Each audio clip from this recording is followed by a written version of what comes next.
et merci de participer à la Semaine du Talent, cet événement qui est du 7 au 12 novembre, sur lequel j'ai le plaisir de vous présenter 10 invités qui font avec vous le partage de comment et où est-ce qu'ils ont trouvé leur talent, comment ils en ont pris conscience, enfin bref, tous les cas, merci beaucoup Yannick de participer. Donc Yannick Alain, que je vous présente quand même, je vais te laisser le soin de te présenter, que tu feras ça beaucoup mieux. Merci à toi, déjà je suis extrêmement et incroyablement honoré de faire partie de la Semaine du Talent, à double titre, déjà d'un parce que c'est toi qui l'organise et que tu sais combien nos destins sont très liés, puisque tu fais partie des gens qui m'ont donné ma chance et qui ont contribué à me faire découvrir mes talents. Donc déjà pour ça, je te remercie déjà grandement, déjà un. Et voilà. Et deux, parce que c'est un événement d'inspiration qui va beaucoup impacter. Donc moi, je suis toujours preneur quand il s'agit d'impacter un maximum de monde. Moi, ça me va bien parce que je me sens dans ma mission. Donc ça me va bien. Très bien. En tout cas, je t'en remercie. Et les auditeurs, je pense, quand on aura terminé d'ici une petite heure, auront eu le sentiment d'apprendre quelque chose sur comment on arrive à se découvrir et encore une fois la différence entre le talent inné, le talent développé, et qu'ils puissent comprendre que tout ça peut être assez simple à comprendre et l'illustrer d'une certaine façon. Je ne sais pas si ça sera la bonne, mais en tous les cas, ça a le mérite d'être essayé. Voilà, moi je vais livrer ce que je peux livrer. C'est ça. Après, les gens feront ce qu'ils pourront. Alors, pour me présenter très rapidement, moi je suis coach, je suis conférencier dans le domaine du développement commercial. Le commerce, ça a été très rapidement, et on en parlera certainement tout à l'heure, quelque chose qui a été salvateur pour moi et quelque chose qui m'a sauvé quelque part. Puisque je ne savais pas trop ce que je voulais faire de ma vie. Tu sais, quand, je ne sais pas si tu es de cette génération-là, toi, sûrement, je pense, puisqu'on en a déjà parlé, mais de cette génération-là où tu étais soit manuel, soit intellectuel. Ah oui, oui. C'était une vision très binaire. C'était gauche ou droite, hein, le couloir, en fait. Donc, moi, j'étais pas fort à l'école, j'étais vraiment mauvais à l'école. Et j'étais pas manuel non plus. Donc quand tu n'es ni manuel ni intellectuel, pour tes parents, tu es une sorte d'énigme. Tu sais, un point d'interrogation, un problème en tout cas, tu vois. Et donc du coup, je ne savais pas, tu vois, qu'est-ce que j'allais faire de ma vie. Et donc un jour, il y a une professeure qui s'est penchée sur moi et qui m'a dit, toi, tu seras commercial. Et là, j'ai eu comme un éclair qui s'est posé sur moi. Et voilà, ça n'a pas été sans mal, mais en tout cas, j'ai entamé ma carrière comme ça. Donc, coach, conférencier dans le domaine commercial, j'ai fait ma carrière, comme tu le sais, une bonne partie chez toi en tant que directeur commercial et directeur général par la suite de transition. Voilà, ensuite, voilà, je me suis lancé en parallèle dans le domaine de l'infoprenariat et de l'Internet. Et comment utiliser le canal de l'Internet pour vendre mes prestations et être le plus visible possible. Et donc ça fait maintenant 4 ans que je fais ça et je m'y amuse beaucoup. Je fais des conférences professionnelles auprès des entreprises et également des conférences publiques que j'organise moi-même et avec une belle équipe de ninjas dont tu fais partie pour parler par exemple de la journée de l'audace. Donc voilà, pour résumer ce que je fais. Donc je donne des conseils autour du développement personnel et du commerce. Alors, moi, ce que j'aimerais quand même, c'est que tu expliques, donc on avait bien compris, hein, bienvenue dans le club, tu es un échec scolaire, tu commences à te dire, tu as quand même eu la chance de pouvoir avoir un gars qui te dit, toi, tu peux être commercial, tu seras commercial, et là, tu te dis, ben voilà, je suis commercial, il l'a dit, et par la notoriété, par son pouvoir, tu te dis, je vais même pas remettre en question cette et heureusement qu'il s'est pas trompé, ça c'est la première chose, parce que tu es quand même, et je suis bien placée pour le dire, je pense un excellent commercial et chevronné. Comment ça se passe quand tu sors de l'école, tu commences à trouver des premiers jobs. Et moi, ce que j'aimerais, c'est que tu expliques un peu ce moment où tu prends conscience que finalement tu es un échec scolaire, mais que tu as quand même une forme d'intelligence, que tu apportes quelque chose dans les structures dans lesquelles tu traverses tout au long de ta carrière. Moi, j'aimerais que tu nous parles de ce passage-là où, entre le démarrage, entre le démarrage et l'arrivée, ce tronçon-là pour que les chers auditeurs puissent s'identifier, se dire, mais ça me ressemble, ça, c'est moi. Et j'aimerais que tu nous partages ce côté-là, en plus qui est plein d'anecdotes quand même, Yannick, faut dire ce qui est, tu vas nous raconter ça avec beaucoup d'humour et on va passer un délicieux moment. Donc, je sais pas, j'ai pas l'impression. Non, mais en vrai, j'ai eu plusieurs petits déclics, moi. Et ça a été un des premiers déclics, le fait de te dire, tu feras jamais rien de ta vie. Mais quand même, j'ai toujours eu en tête, même tout petit, je pense pas que j'ai toujours eu une confiance en moi inébranlable, sincèrement, pas du tout même, franchement petit. Et je pense que même maintenant encore, j'ai encore des des bribes de timidité, tu sais, qui restent, mais qui m'aident à la fois aussi.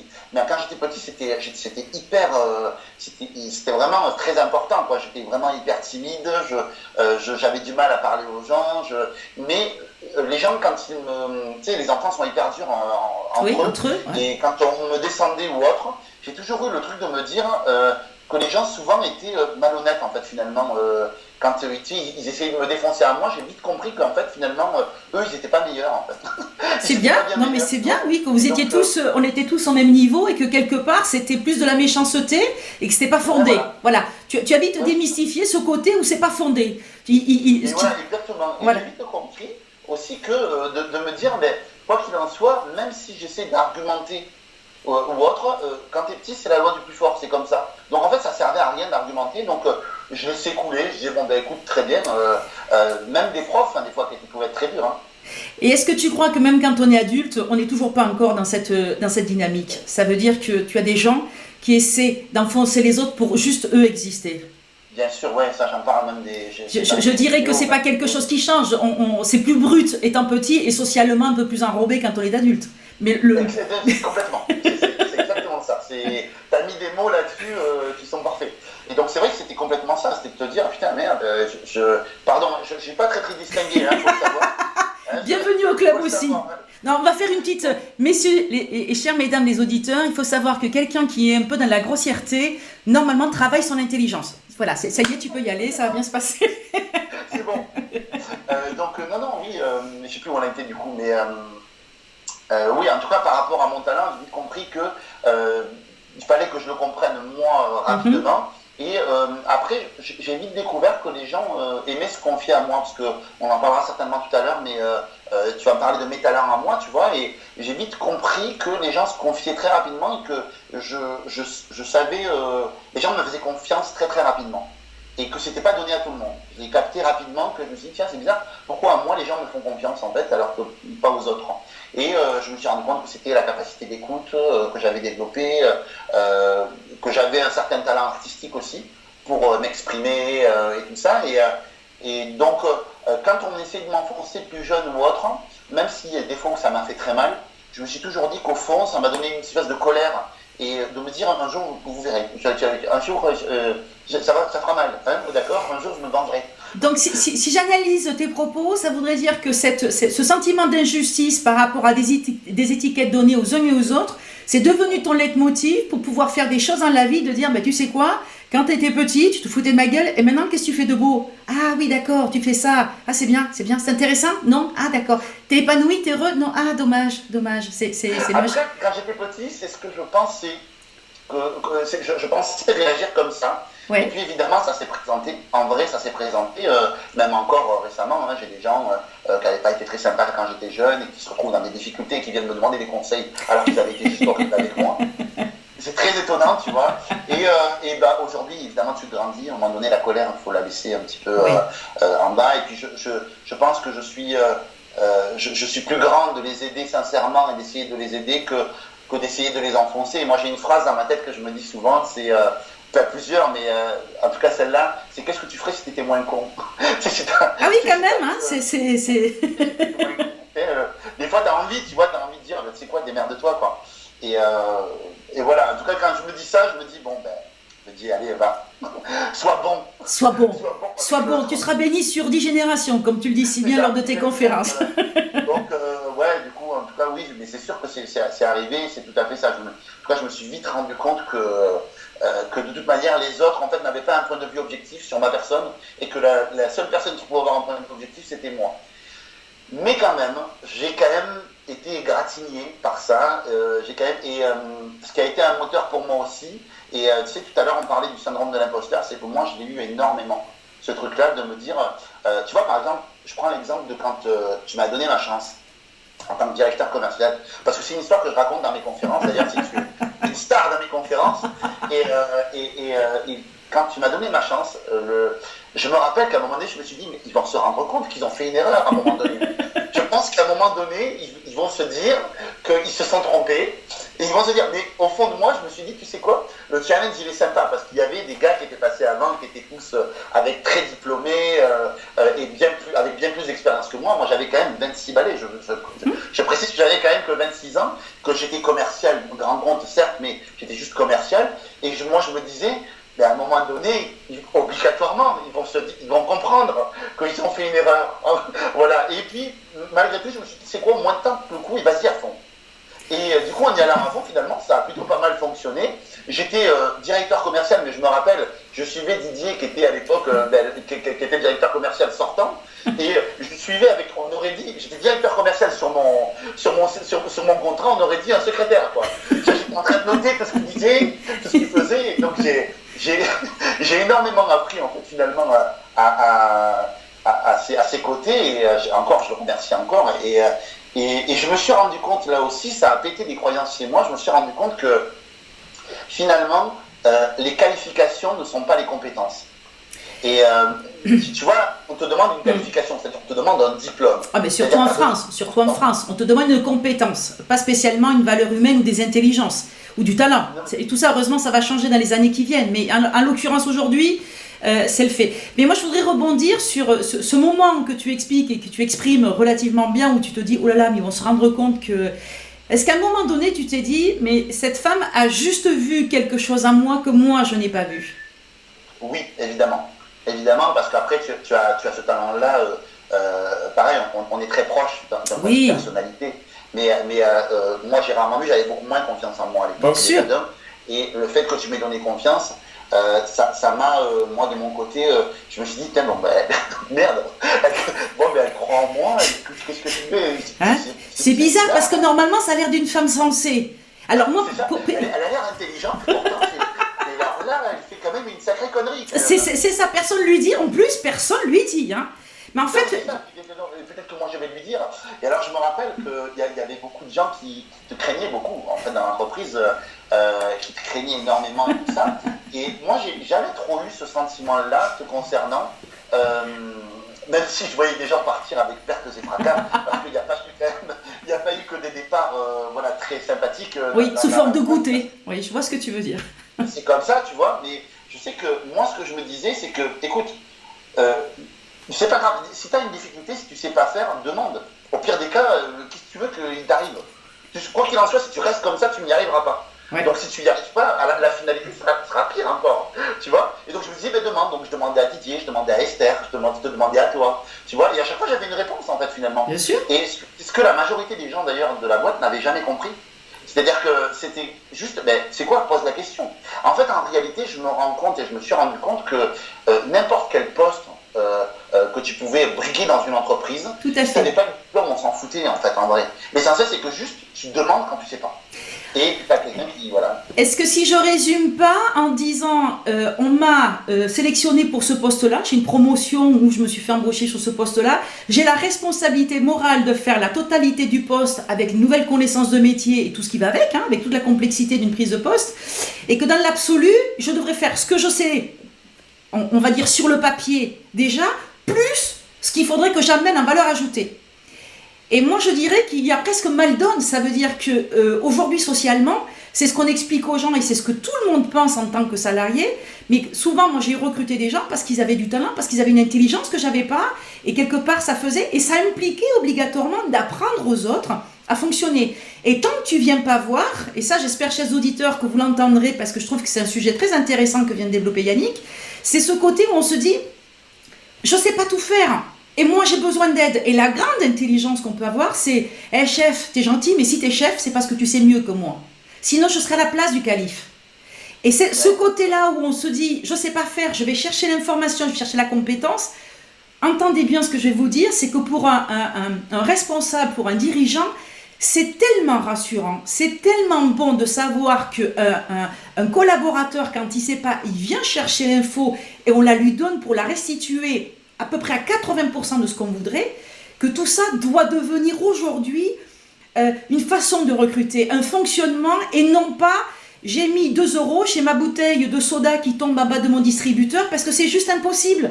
Et malheureusement tous aujourd'hui, c'est ce que l'on pense, c'est que on a du talent, on a des intelligences, c'est ça notre valeur ajoutée. Et l'intelligence sert à acquérir de la compétence en quelques mois, parce qu'on sait qu'en tant que dirigeant, ça a un coût, mais l'idée, elle est là. Et je trouve ça très intéressant que tu partages ça aujourd'hui, parce que c'est quelque chose que je partage avec tout un tas de RH lors des webinaires sur lesquels on explique comment on peut mieux recruter et ce qu'on attend des gens, exprimer des besoins.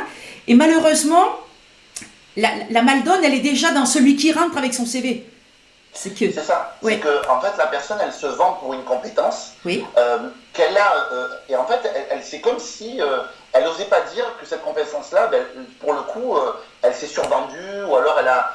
Mince, je me suis vendu pour cette compétence, mais je me rends compte que je n'y arrive pas. Et comme elle est par défaut d'engagement aujourd'hui, comme j'ai beaucoup étudié l'influence et tout ça, c'est que le processus et le principe d'engagement, il est très fort. Une fois que tu es engagé à quelque chose, tu ne peux plus revenir en arrière.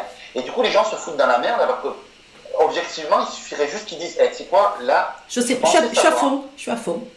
Je sais pas faire. Voilà, là, je sais pas faire. Et en fait, les gens préfèrent s'enfermer en fait, dans un espèce de mensonge qui traîne et au bout d'un moment, il explose. Enfin, obligatoirement, à un moment donné, ça explose. Alors que moi, je pense qu'il vaut mieux être d'entrée, être super sincère sur l'idée de dire voilà ce que je sais faire, voilà ce que je ne sais pas faire, quitte à être surpris positivement en se disant c'est quoi ça, en fait, finalement, je sais bien le faire. Et moi, je sais que je me rappelle même l'entretien qu'on avait fait en bas où je me rappelle, j'arrêtais pas de te dire ce que je savais pas faire. Je me dis, non, mais fais attention, parce que ça, il faut faire attention avec ce truc-là.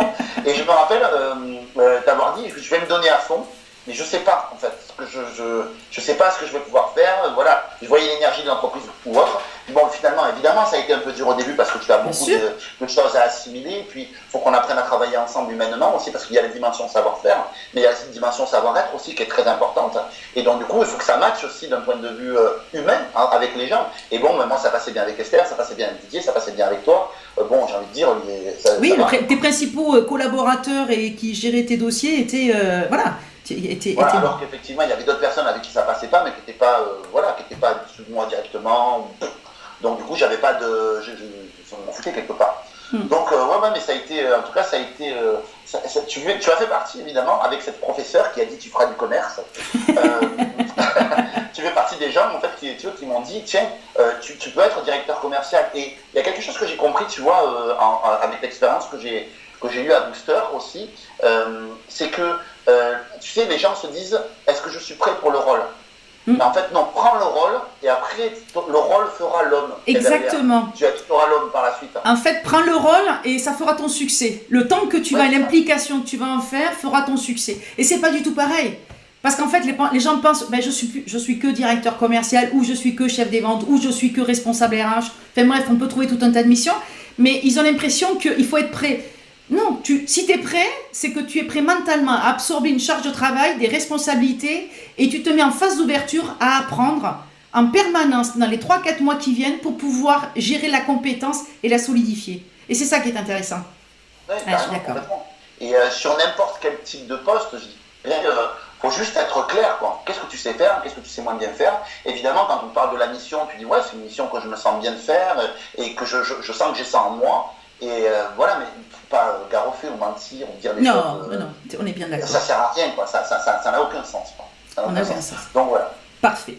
Donc de là, tu es sorti de l'école, tu es parti travailler. Moi, de souvenir, tu étais chez un logisticien, tu as fait du commerce, tu as fait du porte-à-porte, donc tu as un niveau de vente qui aujourd'hui peut s'apparenter à ce qu'on appelle du chevronné. Ça veut dire que tu connais bien toutes les cibles et toutes les techniques de vente aujourd'hui sur le marché. Ouais, je pense qu'il y a peu de techniques de vente que je pense. Voilà.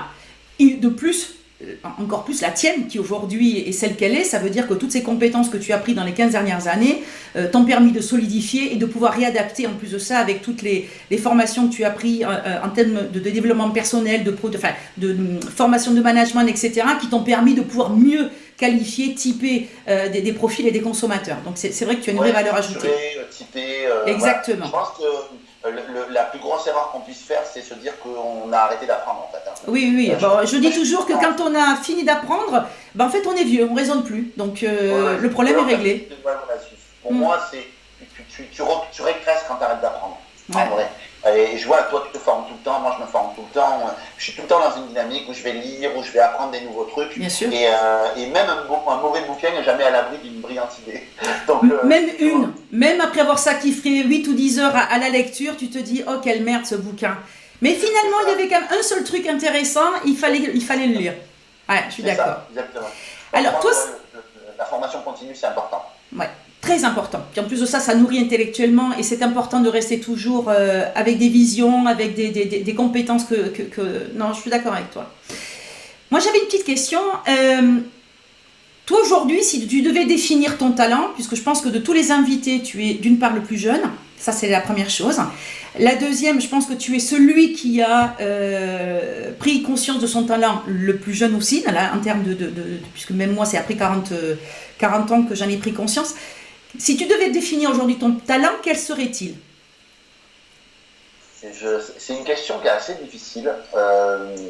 Je pense que, je ne sais pas si on peut définir ça comme du talent. Je pense que j'ai 3 talents principaux, on va dire, si je peux les appeler des talents. Le premier, c'est que je comprends vite l'autre. C'est-à-dire que j'ai une capacité à être empathique, on va dire, et à vite comprendre l'autre. Il y a plein de gens qui ne sont pas d'accord sur le mot empathie, je vais donner ma définition à moi, mais c'est-à-dire que quand je vois quelqu'un, je vois très clair en lui rapidement. En fait. Je vois très vite ce qu'il ressent, quand je lui dis quelque chose, comment il le perçoit, Et donc du coup, ça m'aide, moi, puisque mon autre talent, c'est aussi de savoir délivrer des messages. Alors, je ne suis pas le plus grand orateur du monde, tu vois, je ne suis pas la personne qui a une verve extraordinaire. J'ai vu que tu as des invités qui sont extraordinaires et qui emploient des mots qui sont beaucoup trop compliqués pour moi. En tout cas, j'ai une force de conviction qui fait que j'arrive à influencer positivement. Après, c'est est-ce que tu fais le bien, est-ce que tu fais le mal avec ça. Moi, j'ai décidé de faire le bien, d'aller plus vers de la formation ou vers de l'influence positive. Donc, en tout cas, moi, mes talents, c'est ça. C'est le côté empathique et savoir l'exprimer par la parole. Ensuite, j'ai un certain talent artistique. Artistique. C'est pas vraiment artistique, c'est plus un talent de communicateur. C'est-à-dire, je vais savoir rapidement communiquer, faire de la scène facilement, faire rire facilement, avoir une facilité de communicateur. Et mon autre talent, ce serait d'être enthousiaste. Alors, je sais pas si ça peut être un talent ou une qualité, mais je sais qu'on m'a toujours reconnu ça. Et que ça fait partie des choses que les gens aiment chez moi, donc j'imagine que c'est quelque chose qui me sert, donc du coup j'estime que ça doit être un talent. Je pense aussi. Qu'est-ce que tu penses de la différence entre le talent et le génie ? Le talent et le génie, tu vois, le génie, je dirais que c'est le talent poussé avec du travail. Tu vois, tu as les qualités, tu as les compétences, tu as le talent, tu as le génie que je mets au-dessus. Je dirais qu'une qualité, c'est quelque chose que tu as, qui est assez inné, mais que tu n'aimes pas nécessairement faire. Juste, tu as cette qualité-là, et puis elle est en toi, et c'est super, tant mieux. La compétence, c'est quelque chose que tu as appris et que tu sais faire techniquement. C'est-à-dire, on te demande une compétence, tu sais le faire. Le talent, pour moi, c'est quelque chose qui... pour identifier le talent, c'est quelque chose qui te donne de l'énergie. C'est-à-dire, tu sais le faire. C'est-à-dire, c'est une compétence, quelque chose que tu sais très bien faire, mais ça te donne de l'énergie. Quand tu le fais, ça te booste, tu pourrais le faire pendant des heures. Et pour moi, le génie... Tu as le talent, tu as des gens qui ont du talent, mais qui ne l'exploitent pas. Oui, bien sûr. D'où la semaine du talent. D'où la semaine du talent. Ça veut dire qu'aujourd'hui, on se rend compte que tout un tas de gens, et même moi, pour la liste des invités, quand j'ai sélectionné, je leur ai dit, voilà, on fait la semaine du talent. Ils me disent, mais j'ai pas de talent. Mais si, tu as du talent. Voilà. On a toujours du mal à l'identifier chez soi, le talent. C'est quelque chose que... C'est toujours pareil, la seule personne que tu vois pas dans la pièce, c'est toi. Donc c'est toujours plus facile d'avoir quelque chose avec quelqu'un à l'extérieur qui te dit tiens, toi tu as été doué pour ça. C'est sûr. Parce que des fois, tu as un gros poteau en face et tu ne le vois pas. Quoi. C'est ça. Et c'est un peu ça, quoi. C'est qu'on a toujours du mal à avoir un regard extérieur sur soi-même. C'est plus difficile. Donc pour répondre à ta question, je pense que le génie, c'est le talent travaillé. Voilà, et c'est le talent qui est travaillé, qui est très bien travaillé. Tu vois, Einstein avait du génie. Picasso avait du génie, ils avaient le talent de peindre, mais ils ont poussé leur art et leur talent tellement haut que pour moi ils sont devenus effectivement des génies, quoi. Des trésors nationaux. Oui, c'est ça. C'est ça, mais pour moi c'est des trésors, c'est à partir du moment où tu pratiques et que ça te rend, que ça te rend tellement heureux de faire ce que tu fais que tu pousses jusqu'à l'extrême. Voilà. Quand tu vois tous les génies qu'on a aujourd'hui, ce ne sont pas des gens particulièrement riches. Ce sont des gens, par contre, heureux d'exploiter leur talent au maximum. Quoi. Tout à fait.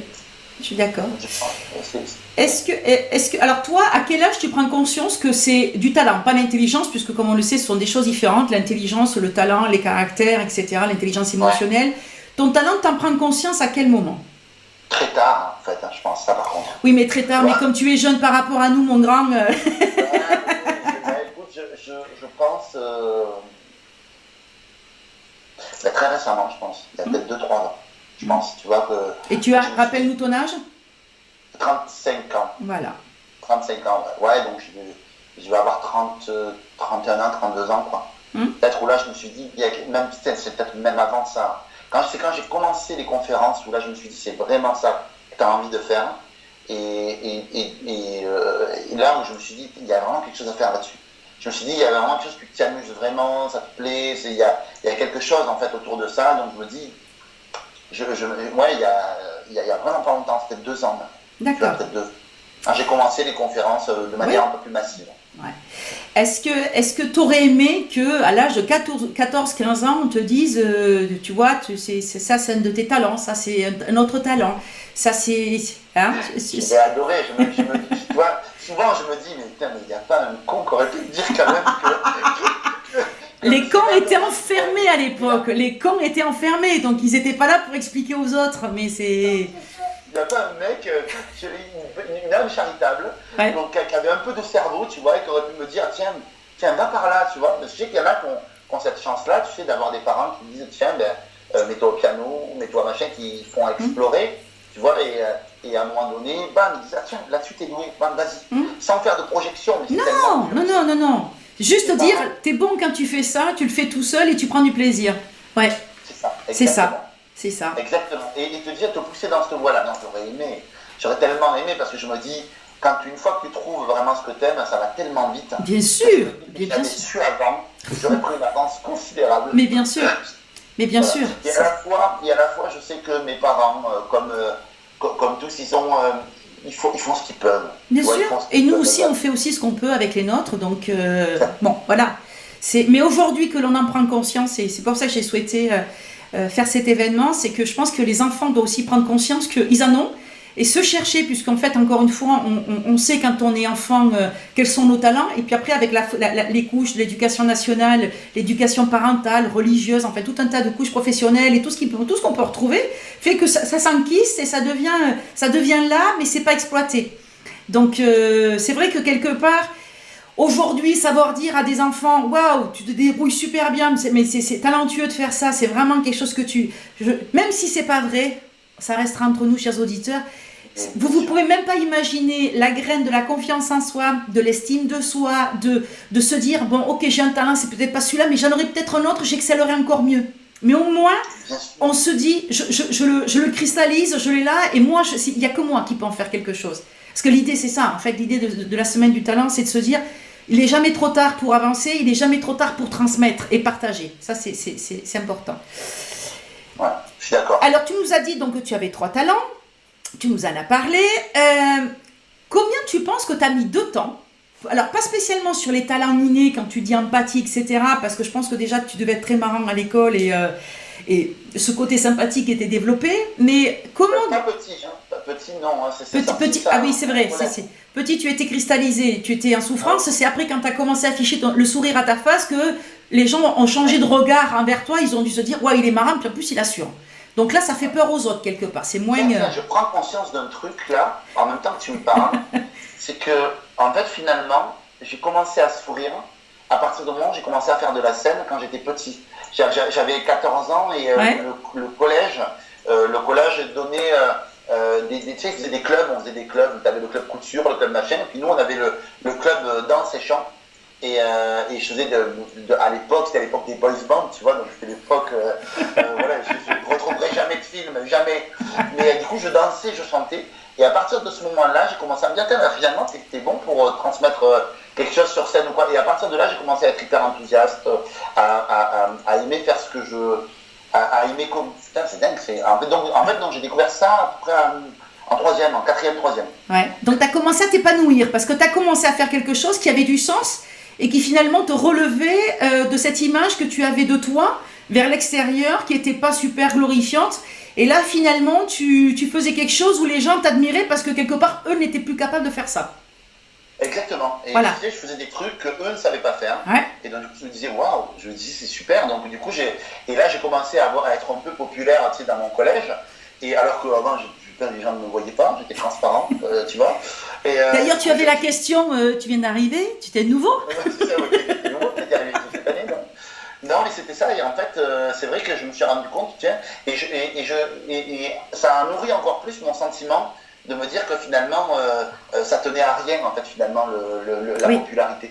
Oui. La popularité ne tient à rien, tient juste au fait qu'à un moment donné, tu es à la mode, puis à un autre moment, tu n'es plus à la mode, et puis les gens s'en foutent de toi. Et donc, du coup, je suis parti avec cette micro-popularité au collège en me disant, en fait, finalement, les gens, ils te jugent par rapport à quelque chose que toi, tu sais bien faire, et que eux n'osent pas faire, juste. Oui, juste parce qu'ils n'ont pas le courage ou même la compétence. Donc, du coup, tu deviens Non, je suis d'accord. C'est très intéressant ce que tu dis parce que là, on illustre en fait des prises de conscience qui sont assez marrantes sur le talent qui est inné, puisque là, on est sur du talent inné. Ça veut dire qu'enfant, c'était quelque chose qui était un peu enquisté et que tu as développé, que tu as continué à développer par le biais aujourd'hui de tes conférences, par tes formations en atelier, en masse, etc. Et finalement, ton talent aujourd'hui, ça serait presque de dire que tu es dans le partage, la communication et alors cette empathie, puisque je dirais que je suis assez proche de ta définition de l'empathie, hein, pour moi aussi, ce qui me concerne. Donc c'est vraiment quelque chose que tu... Voilà, donc là on assiste, chers auditeurs, à un talent qui est inné, qui a été enquisté, mais qu'on peut récupérer aussi par la suite, parce qu'en fait tu l'avais petit, mais finalement à la maison pas spécialement étoffé. Tu fais cette petite quatrième, troisième, tu t'amuses à faire ça. Là, tu découvres en fait ton talent. Il se re-enquiste de nouveau. Et quelques années plus tard, tu reviens là-dessus en disant mais waouh, là, moi, je m'amuse et je vois pas le temps passer. Et là, tu prends conscience que... C'est pareil, j'ai encore une prise de conscience. Merci Maïté. C'est que, tu sais, quand je me suis rendu compte que j'avais ce talent en troisième, et du coup j'avais envie de faire de la musique professionnellement. Ouais. Donc je me suis mis, tu vois, mais je me sentais que, je voyais bien que j'étais pas spécialement bon compositeur, je suis pas trop mauvais chanteur, mais c'est pas non plus un talent de dingue, tu vois, qui te permet d'exploser, tu vois, et tout ça. Donc je me dis, mince, pourtant j'avais vraiment envie de faire ça, c'était vraiment ce qui m'animait. Et quand je me suis lancé dans ma carrière commerciale, où là effectivement il y a toujours eu une notion d'influence qui a fait que je m'en suis servi, ne serait-ce que toujours positivement, mais pour faire ça, je me disais, tiens, c'est ça, même quand je suis devenu directeur commercial, mais c'est pas complètement ça. Je sentais que c'était pas complètement ça. Et quand j'ai décidé d'arrêter le métier de directeur commercial et de monter mon entreprise, je me montais une première qui servait à rien. Je dis voilà, bon, ok. Et après, quand je me suis commencé à me poser vraiment, je me suis dit, mais qu'est-ce que tu aimes vraiment faire? Et il y avait ce côté scène, ce côté spectacle, et il y avait ce côté influence. Et du coup, je me suis dit, mais pourquoi tu ne serais pas un motivateur finalement? Et il y a quelqu'un qui. Et du coup, chez Steve Jobs, il dit qu'il faut connecter les points, join the dots, il dit connecter les points. C'est comme si je parlais anglais. Oh yeah! Oh yeah! Il dit connecter les points. Lui, il explique que quand il était à la fac, il avait fait de la calligraphie, que ça servait strictement à rien. Sauf que quand il a fait son premier Mac par la suite, et il a mis plusieurs polices de caractère. Et du coup, c'est ce qui a fait que ça a tué la machine à écrire et que le Mac est devenu, et que l'ordinateur est né, avec toutes les possibilités qu'il y a. Donc, je te dis, c'est dingue. En fait, moi, c'est pareil, j'ai connecté les points. J'ai dit, tiens, il y a le côté spectacle, que j'aimais bien, et il y a le côté aider l'autre, tu vois, le côté empathique, le côté apporter de l'aide. Tiens, est-ce qu'il existe un métier qui fait ça? Et du coup, j'ai créé mon métier, même s'il existait déjà, mais j'ai créé mon métier autour de ça. Et je me suis dit, j'aime bien Internet, parce que je suis un peu geek, puis tiens, c'est quelque chose. La petite cabole que je suis est très très geek, donc tout ce qui était Internet, tout ça, j'ai toujours adoré. Et du coup, j'ai connecté tout ça, et j'ai dit, tiens, tu sais quoi, je vais faire ça, je vais créer mon propre métier. Et puis, je me suis rendu compte que le métier, en fait, je ne l'ai pas créé du tout, il existait déjà. Ouais. Et donc, du coup, ça m'a permis d'avoir des mentors, des gens que je pouvais suivre.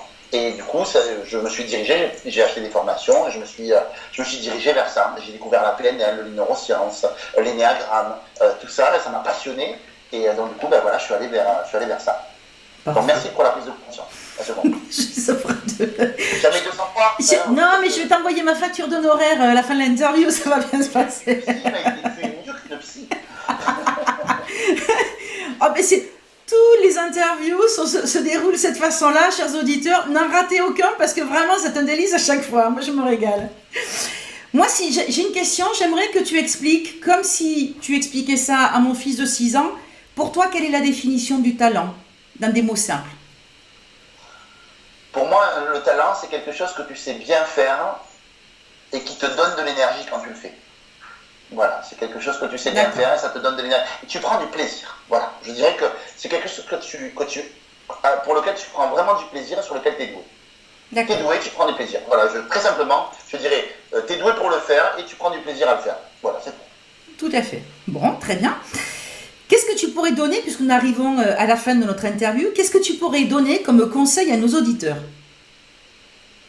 Comme conseil qui se cherchent aujourd'hui, parce que s'ils regardent la semaine du talent, c'est qu'ils doivent se dire, quoi, tout le monde a du talent, mais mince, quoi, pourquoi on m'a jamais dit ça? Aujourd'hui, toi, par rapport à ton cheminement, par rapport puisque tu fais encore, je le rappelle, partie des plus jeunes invités, et c'est ce qui m'a intéressé quand j'ai voulu t'inviter, c'était ne pas donner que des perspectives qu'il faut arriver presque à plus de 40 ans pour trouver son talent. Moi, ce que je veux, c'est démontrer qu'il y a les génies, qu'il y a des gens qui ont des talents innés et développés, qu'en travaillant, on arrive à devenir talentueux sur tout un tas de compétences, qu'on peut avoir déjà d'une part aussi plusieurs talents, ça c'est le point très important, c'est pas un seul, il n'y a pas eu de distribution comme ça. Demain matin, vous souhaitez faire une vraie compétence, à un moment donné, une compétence acquise, à force de la travailler, vous allez devenir talentueux parce que vous allez la contrôler, la dominer, et quelque part derrière, c'est juste du pain béni. Toi, demain matin, tous ces gens qui sont là aujourd'hui présents, qui te regardent, leur dire, voilà, vous avez du talent, mais qu'est-ce que tu pourrais leur dire en termes de bienveillance, en termes de quête du talent? Je dirais déjà qu'il faut qu'ils explorent réellement ce qu'ils aiment vraiment faire. C'est-à-dire, qu'est-ce que tu aimes vraiment faire? Quelle est la chose que tu fais qui te donne qui te donne vraiment du plaisir? Alors, être sur son smartphone ou jouer à FIFA, ça marche pas. Ça marche pas. Faire la sieste non plus, ça marche pas. Ça marche pas non plus, ça c'est pas bon. Moi, je peux faire pour vous, par contre, je peux vous dépanner, je peux faire la sieste pour vous. Ça, c'est un truc que je fais. J'ai quelques siestes comme ça que je débarrasse des gens parce qu'ils en ont trop à faire et que moi, ça me fait plaisir. Ça me fait plus, ouais, c'est ça. Non, mais il y a ça, il y a ce conseil-là, c'est-à-dire vraiment essayer d'explorer. C'est à chaque fois, comment dire, une quête personnelle. Tu vois, moi, je sais que je me sers beaucoup de l'énéagramme, donc intéressez-vous à l'énéagramme. Ouais. Peut-être que c'est quelque chose qui pourra vous aider. Il y a quelque chose aussi qu'il y a, c'est que souvent, les personnes qui recherchent leur talent, ce sont souvent des gens qui sont en déficit certainement de confiance en eux, d'une manière ou d'une autre. Et la confiance en eux, souvent, les gens n'ont pas la conscience ça rejoint le syndrome de l'imposteur, tout ça, mais je ne voudrais pas faire de redite. Ça rejoint la conscience qu'on a réelle de ce qu'on sait faire vraiment bien. Et la meilleure manière de le savoir, souvent, c'est de poser la question aux gens qui vous aiment et qui sont vraiment bienveillants avec vous. C'est-à-dire que vous avez des gens qui vous aiment certainement, mais qui vont vous projeter leur peur dessus. Ça, c'est la première catégorie de personnes qui vous aiment et qui peuvent vous polluer. Et vous avez des gens qui sont jaloux. Donc, du coup, quoi qu'il en soit, ils vont essayer, quoi qu'il en soit, de vous sabrer. Parce que eux, comme ils sont médiocres, et on l'a dit tout à l'heure, ils vont vous enfoncer dans cette médiocrité, ils vont dire que vous êtes encore plus médiocre qu'eux. Donc, c'est peut-être donc uniquement des gens bienveillants, leur poser la question. Voilà, si vous avez une Maïté à côté, vous pouvez lui poser la question à Maïté. Non, mais je sais qu'il y a un exercice que je donne, moi, dans mes coachings, c'est tu envoies un texto à une dizaine de personnes pour l'expliquer c'est quoi pour toi mes qualités. Tiens, c'est quoi pour toi mes qualités? Et des fois, c'est étonnant ce qui ressort. Hein. D'ailleurs, il y a souvent des larmes, hein. Ça pleure souvent. Souvent, il y a des choses qui reviennent et les gens ne se disent pas de ça. Les gens se disent, wow, moi, tu trouves que je suis quelqu'un de bienveillant, tu trouves que j'ai de l'écoute, moi, tu trouves que je suis doué pour telle chose, tu trouves que je sais me débrouiller, souvent c'est la débrouillardise, souvent qui ressort.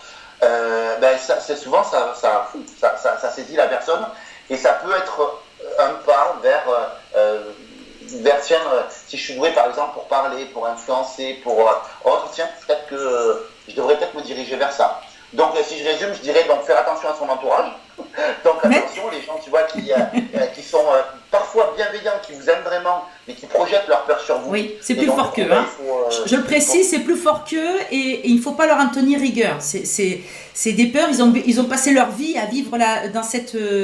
et c'est pour eux très très compliqué d'avoir un avis objectif sans avoir à projeter les peurs parce que par amour ou par tout un tas de raisons. Alors, ne demandez pas ça à vos parents, en général, ils sont toujours un peu faussés parce que, ben voilà, c'est qu'est-ce que tu veux faire, monter une société, tu vas abandonner ton poste, mais non, mais fais pas ça. Voilà, c'est vraiment.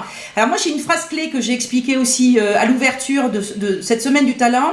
C'est la question à poser aussi, au-delà de ce que pose, qui peut se jumeler avec le petit outil que vient de donner Yannick. C'est si tu devais me confier une mission, laquelle serait ?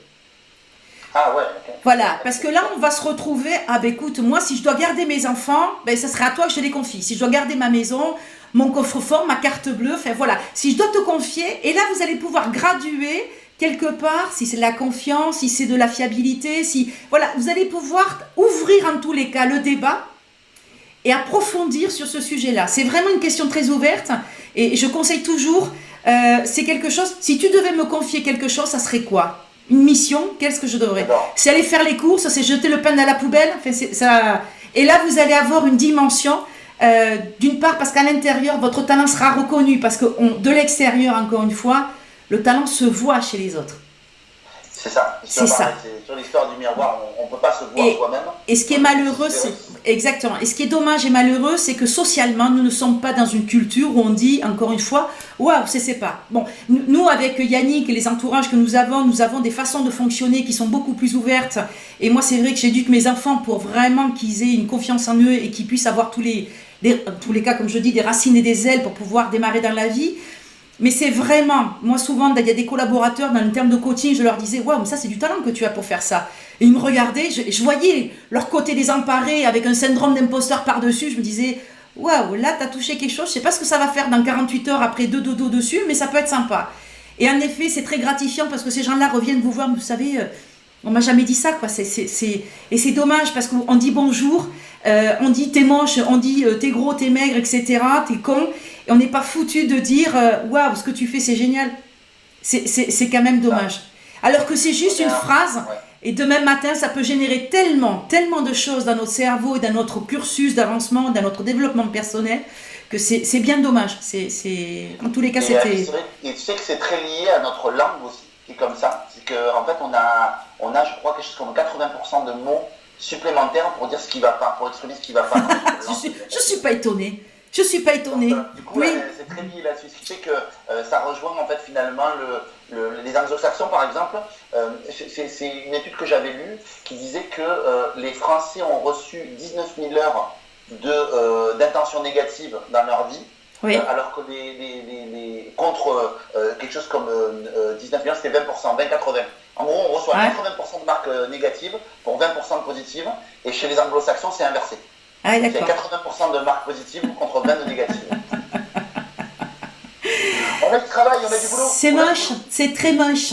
C'est très moche. Ouais. C'est pas évident. Donc du coup, voilà, moi en tout cas, mon conseil, ce serait ça, de faire attention à votre entourage, c'est surveiller la porte de votre esprit. C'est comme si vous aviez une porte ouverte, que vous avez quelqu'un qui arrive comme ça, puis il met ses ordures dans votre salon, hop, et puis il repart et vous avez laissé la porte ouverte. Quoi. C'est ça. Et si tu dis, mais pourquoi tu as fait ça ? Donc tu sors, tu essaies de sortir les ordures ou les poubelles, tu dis bon ben ça va, tu as quelqu'un qui revient encore, qui te rebalance un truc. Donc vaut mieux fuir ces gens-là. Et après, ça c'est les événements extérieurs, c'est-à-dire c'est comment tu gères à l'extérieur. Et après à l'intérieur, moi j'ai une phrase que je donne souvent en coaching, c'est si tu veux savoir si réellement tu as un dialogue interne, on a 60 000 pensées par jour, donc sur ces 60 000, autant qu'elles soient plutôt douces, ces pensées-là. Et du coup, il y a combien de fois on se dit « Ah mais t'es con, ah mais t'es mauvais, ah mais quel nul, ah mais quel blaireau, ah mais quel con » et sur les 60 000 par jour, ça fait vraiment beaucoup de choses pour te convaincre que t'es qu'une merde en fait, en vrai. Et donc du coup, je me dis, essayez de vous poser la question, de vous dire si mon meilleur ami me parlait comme je me parle à moi-même, est-ce que je le garderais ? Parce que moi, si quelqu'un d'extérieur me dit « Mais t'es un con » ou « T'es machin, tout ça tout », déjà il risque d'avoir mal, à un moment donné. Et je me dis « Mais attends, dis donc, pourquoi ?» Alors, si vous ne l'acceptez pas de l'extérieur, pourquoi vous l'accepteriez de l'intérieur ? C'était ça. Donc, surveiller la porte de son esprit et faire attention à son dialogue interne. Et moi, je donne souvent un petit exercice, donc je vais vous le donner, mon petit exercice. C'est pendant 7 jours, vous essayez de ne... Vous prenez l'engagement de ne pas vous plaindre et de ne pas vous dire une seule attention négative à votre égard. Vous faites tomber quelque chose. Ah, mais quel gentil personnage. Je suis que alors, voilà. Et pendant 7 jours, vous faites ça, et si vous loupez, c'est-à-dire que si à un moment donné vous dites ah mais ça y est, je l'ai dit, mais bon, c'est pas grave. Non, il faut recommencer 7 jours. À partir du moment où vous êtes planté, vous dites, on recommence pour 7 jours. C'est alors, moi, tu veux que je te dise combien de temps j'ai mis pour réussir ce truc-là? 3 mois. Alors, je me permets de rebondir sur ce que tu viens de dire, parce que ça me paraît intéressant. Il faut savoir que nous avons donc les 60 000 pensées dont vient nous parler Yannick par jour. Il faut savoir que 96%, je crois que c'est ça, le chiffre exact, sont les mêmes qu'hier. Oui, donc 80% sont négatives. C'est-à-dire que quand on se réveille le matin, on refait que tout ce qu'on a fait de mal dans la journée d'hier. 80% qu'on duplique. Donc si je raisonne, hier j'ai fait la journée d'aujourd'hui et aujourd'hui je suis en train de faire ma journée de demain. Donc avec l'outil que vient de vous donner Yannick, il faut savoir que un peu plus de 7 jours, vous allez pouvoir inverser la balance. Ça veut dire que les 80% d'idées négatives que vous allez avoir, de pensées négatives, vous allez passer en pensée positive et là vous allez décontaminer votre cerveau en vous disant il ne m'arrive que des choses mauvaises, je ne mérite pas mieux, je n'ai qu'est-ce que je mérite, inconsciemment, parce que tout ceci n'est qu'inconsciemment, et vous allez générer en fait de la positivité, parce que c'est bien facile. Moi j'aime bien beaucoup les gens quand ils disent dans leur module ou dans leur conférence faut être positif, hein. Ah non, faut être super. Mais enfin, si on est positif de l'extérieur et pas de l'intérieur, ça n'a aucun intérêt. Ça marche pas. Ça ne marche pas. L'intérêt, c'est que votre esprit soit positif, soit se dire, voilà, j'ai une super life, moi je suis content de ce qui m'arrive, et se faire des joies. Ça veut dire qu'il faut vous faire des kiffs tous les jours en vous disant, bah, demain, je m'en vais manger avec un pote, je m'en vais faire quelque chose de marrant.